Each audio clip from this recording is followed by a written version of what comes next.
This is Joshua Hart here for Seconds Out. Delighted today to be joined by super bantamweight, featherweight contender, Jack Bateson. Jack, it's good to see you. Good to catch up with you. How is everything? Good to see you, mate. Yeah, everything's been really good, thank you. Excited to be back working towards a fight day and 4 weeks out on Friday. So yeah, happy days. It's good to hear. So we'll dive straight into things. While it's a bit of an empty schedule in boxing at the moment, we've still been getting all these big news. We know that GBM are back with probably I'd say their biggest show yet next month in Sheffield, and you will be on that card. Just how excited are you to first of all be part of such a historical card in GBM's history? I'm very excited. I've seen everything that Izzy's been doing with GBM ever since they first started. Um, and now to be on probably their biggest card to date, live on the zone, in a good fight myself and some great fights on the card. I'm excited. I'm looking forward to doing it just up the road in Sheffield as well, so it's not too far. And yeah, I'm excited to put on a performance myself and hopefully put myself back in the big fights next. And when looking through the card and looking at your opponent, obviously it's another six rounder for yourself, but a guy with a Yes. winning record, a very decent winning record, a guy with a record of 16 wins and four defeats, if I'm correct. Yep. What is the plan for yourself? Is it win this and then back to title fights? 1,000,000%. I mean, ideally, I would have liked this to be an 8 or a 10 rounder. But with the card being so stacked, there just wasn't room. So I'm doing a 6 rounder against a very good opponent, a southpaw opponent, a tricky opponent. So it's I could have gone in there and fought anybody, but this is a good opponent. The plan is to look good against this guy and set myself up for a big fight towards the back end of the year. And what weight will you be campaigning at? Are you going to be going back down to super bantam or is featherweight your new home? I think it's more likely going to be feather or super feather. I'll never see super bantamweight again. I feel the two injuries has not done me any good in terms of having that time out, but still training constantly. I've put on a lot of muscle. I'm used to being active, active, active since I was a 10-year-old kid. So having that little gap in between fights has just allowed my body to naturally fill out. And this next fight between feather and super feather, this fight's going to be. So I'll find my feet and like I say, I'll be ready for titles straight away then. So are you not sure as to whether it'll be feather or are you still in that deciding process of which I'm one to still go I'm for? still in that deciding. I mean I'm this fight is I think this fight is matched at 9-4, which is super fair. Um and I feel very strong and I feel very comfortable at that now. So, I'm gonna go in at this way and look to perform well and set myself up for whatever lies ahead because like I said, that title's on my mind and it's what's available in front of me. And without obviously overlooking this next fight, what titles would you like? What title fights would you like to see yourself? And obviously, we know that you're a former English champion, but hmm would you like to possibly win the English at another weight, or would you like to target that higher level of the British scene? I won't mind, obviously. Obviously, any title is brilliant, but I do want to win a British title. That is one of the ultimate dreams. The British title has always been a dream of mine since a kid. So, if that opportunity came up, all being well after this fight, win this fight, and if that came up next, I'd take it with both hands. So, like I said, whatever comes up and whatever, as long as it makes sense, um, I'll take the fight and hopefully be back to lifting the belts. And then obviously looking at your comeback so far, obviously I was there last November when you had your first fight coming back from the Shabazz Masood defeat. But back in March you had another six rounder again in Leeds.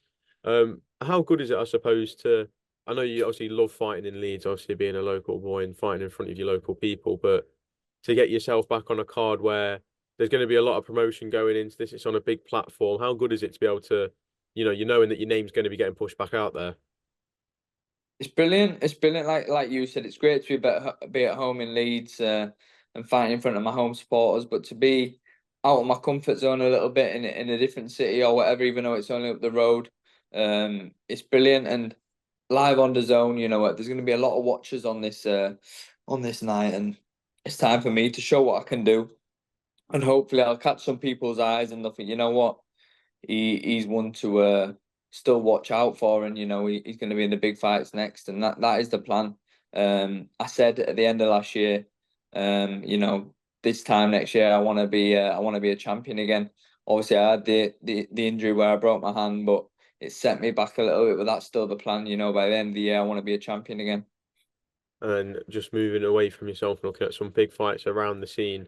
Next Tuesday in the morning, we see Naoya Inoue back in the ring. Obviously, the absolute monster that we've seen ripping through the weights. He takes on TJ Doheny. TJ's obviously undefeated in Japan. But how do you see that fight playing out? Um, I can only see a Nui win. I mean, I'm obviously a supporter of TJ going into this fight, and I hope he does the business. But I just can't see him being the man to stop Inoue in his tracks. Like you said, he's got a undefeated record in Japan, and he's doing really well. But I think it's going to take someone a little bit special to beat Inoue, and I'm just not sure if TJ will be the man. How many more weights do you believe Inoue can go up before he finds that limit? I don't think he can go up anymore. Is he at super bantam now? He is, isn't Yeah, he? super bantam now. I think max feather. I think the max feather, and I think he showed that in his last fight when he got dropped by, was it Neri? Was he Yes. called? Yeah, he got dropped by him, and they didn't look like huge shots. Um, so I do believe he just about found his limit, especially at top level. But who knows? Who So knows? when there was all the talks of a fantasy fight between Naoya Inoue and Gervonta Davis, is that a fight that you probably wouldn't want to see? Nah, I would love to see it, don't get me wrong, but I just think it's too far. Tank hits like a lightweight, and above. So for him, he wouldn't just be moving up to them feather. He's looking at moving up a few weights, you know what I mean? Because Tank is just a beast. But it's mad interesting, and I think it'd be good to see them sort of fights. It just we've got to see obviously Inoue win his next one and then keep on moving. But there's always a halt. Like I think when Canelo fought Bivol, it was just one step too far. And then just moving away from that topic, obviously Anthony Joshua back in the ring in just under a month's time, a week before you. But you used to be on the GB squad with Anthony Joshua. What was it like being around him and training near him? Yeah, no, Anthony was a real good guy, Um, one of the most down to earth, humble men, I speak to a lot of people and they say, "Oh, it's all an act," and they say, "But I promise you, it's not. The guy is just a genuine, nice guy. Do anything to help anyone, and he works hard. He deserves everything that comes his way, and he's looking really well underneath Ben Davison, and I think I think he's going to do really well, and I can't wait to hopefully see him, victorious again. Did you ever get to witness any of Anthony Joshua's sparring while he was at GB? Yes, even with the likes of Daniel, I saw him spar Daniel, I saw him spar all the lads, yeah, and they're all good spars, but um, I think obviously Daniel was a young man then, but I do think back then he had too much for him, and I think he'll have a bit too much for him now, especially with the little gloves on. Obviously, there used to be the big story when Dubois was coming over, saying that he was someone who I can't remember whether it was rocked or dropped AJ, but there was that big story, and that was a big selling point on him. Did you ever see any spars where Dubois caused AJ any trouble? Um, not not not not notably, no. Not what I can think of at the top of my head. Fair enough. And then comparing AJ's style to back then when he was at GB, to now, what would you say? How much has he improved?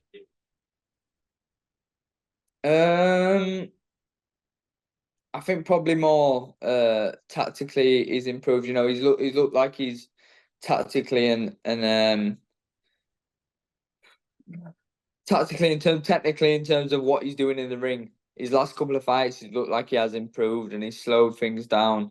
Um, but he's always been a serious fighter. The man's built to be a champion, or some sort of athlete, and you can see he's thinking about things a lot more now the last couple of fights. So I think it's going to be interesting to see how he goes in towards this fight and how he's looking to win. Do you feel with the history between himself and Daniel Dubois, it's very important. Obviously, we know AJ is not a character that lets emotion take over, but do you reckon it's very important that if there is any of these sparring stories, if any of them are true, that he forgets about them, and doesn't let those demons haunt him and just goes in there with a clear head? I don't think he will. I think he's been under that much pressure in his life. Um, I don't think he can let it bother him. He's been down, he's been up. I don't think he'll care at this point. And as a fighter, I feel even when you've sparred someone and you've been beat or you've won, it really doesn't matter. You get in there on the day and it's completely different and it all just goes out the window. So I think they'll both go in there with the mind on the job. Hopefully they'll both be fully prepared, fully fit, and it can be a good fight. But I'm really excited because Daniel is coming on really well, and I think he's looks a lot better in his last few fights. Do you see any way that Daniel Dubois can defeat Anthony Joshua? 100%. I think anyone can beat anyone on the day, and especially at heavyweight. Look at Daniel. Look how hard he punches. All it takes is one clip um, around the face. With them 10-ounce gloves on, and it's a dangerous business is boxing, and I think they've both got just as much chance. What? Like I said, all it takes is one punch. And what was it like watching Anthony Joshua spar just in general? How vicious was he back then in those sparring sessions? Good. Yeah, no, he is. He's just like you see on the night. He is vicious. He's fast. He's very fast for an explosive for a big guy. Um, I mean, I wouldn't like to be on the end of one of those shots in small gloves. Never mind 16-ounce gloves. So, but yeah, no, it was good to see them all coming up and sparring each other. Even the likes of Fraser Clark and Joe Joyce. Some of the spars people would pay to witness them spars back in the day. So is it a blessing back then to be able to watch him? And obviously, right now we didn't know how far. Back then we didn't know how far they'd eventually get, but we've seen it all now. Would you say this fight's even more interesting for someone like yourself than where you've seen the growth of both Anthony Joshua and Daniel Dubois since the very start of their journey, essentially? Oh, for sure. I mean, I went to tournaments as a late teenager with Daniel, and we winning medals together. So seeing him fight at this level now, it's inspirational and it's brilliant to see. And then also obviously AJ seeing how far he's come and knowing him, it's gonna be nice to see two guys out there. Yeah, they're out there to take each other's heads off and whatnot, but they're achieving and they're living the dreams right now. So congratulations to both of them for that. Would you say it's motivation for yourself as well? Obviously, being at the level that you're obviously sharing GB with them, but seeing where they've gone now, is that motivation for you, knowing that you were with them once, you were at their level, and you know you can get to their level? Yeah, for sure. Anyone that was on GB back then, even the likes of I used to live with the likes of Joe Cordina and Galatia Fine. Look what they're going on and achieving. It just shows like you're not too far away. You've just got to keep working, keep believing, uh, and hopefully one day it'll come together. And I still do believe that. And then in December, we see the rematch for what was undisputed first, but this time just one of the biggest rematches I think we'll see for a long time. Oleksandr Usyk and Tyson Fury share the ring again. What do you believe that Tyson Fury needs to do in order to overcome Oleksandr Usyk? Uh, the only thing I can see him doing is applying his weight more and applying like the pressure in terms of just mauling Alexander Usyk because I do think Usyk is a better fighter and I think he's fresher, just a bit more nimble than him. Um, I think if he makes it messy and dirty, I think he can beat him. But it's a tough ask, and I think we have seen the best days of Tyson, and I still think that Usyk has still got a lot to prove and a lot to fight for. How do you see the rematch ultimately playing out? I think quite similar to the last. I think Usyk on points.